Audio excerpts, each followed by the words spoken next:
In the summer of 1997, NASA's Pathfinder spacecraft landed on the surface of Mars and began transmitting incredible, iconic images back to Earth.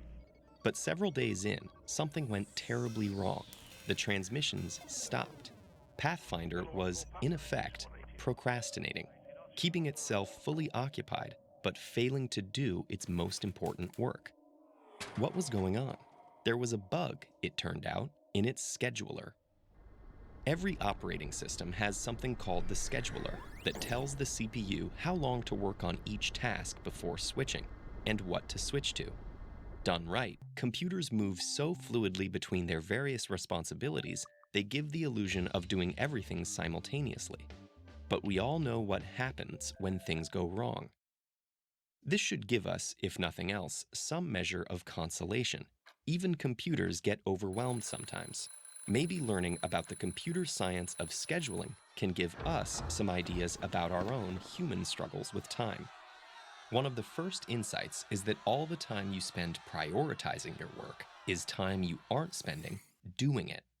For instance, let's say when you check your inbox, you scan all the messages, choosing which is the most important. Once you've dealt with that one, you repeat. Seems sensible, but there's a problem here. This is what's known as a quadratic time algorithm. With an inbox that's twice as full, these passes will take twice as long, and you'll need to do twice as many of them.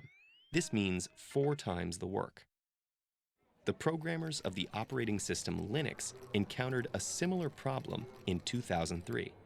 Linux would rank every single one of its tasks in order of importance, and sometimes spent more time ranking tasks than doing them. The programmer's counterintuitive solution was to replace this full ranking with a limited number of priority buckets. The system was less precise about what to do next, but more than made up for it by spending more time making progress. So with your emails, insisting on always doing the very most important thing first could lead to a meltdown. Waking up to an inbox 3 times fuller than normal could take 9 times longer to clear. You'd be better off replying in chronological order or even at random.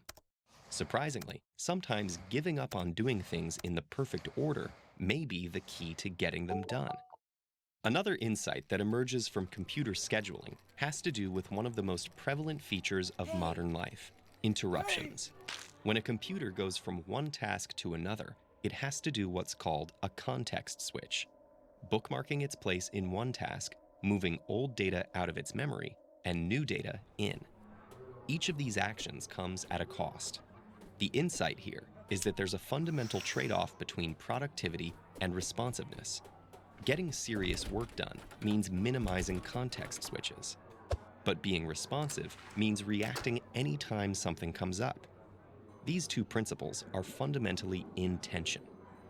Recognizing this tension allows us to decide where we want to strike that balance. The obvious solution is to minimize interruptions. The less obvious one is to group them. If no notification or email requires a response more urgently than once an hour, say, then that's exactly how often you should check them. No more. In computer science, this idea goes by the name of interrupt coalescing. Rather than dealing with things as they come up, oh, the mouse was moved, a key was pressed, more of that file downloaded, the system groups these interruptions together based on how long they can afford to wait. In 2013, interrupt coalescing triggered a massive improvement in laptop battery life. This is because deferring interruptions lets a system check everything at once, then quickly re-enter a low-power state. As with computers, so it is with us. Perhaps adopting a similar approach might allow us users to reclaim our own attention and give us back one of the things that feels so rare in modern life: rest.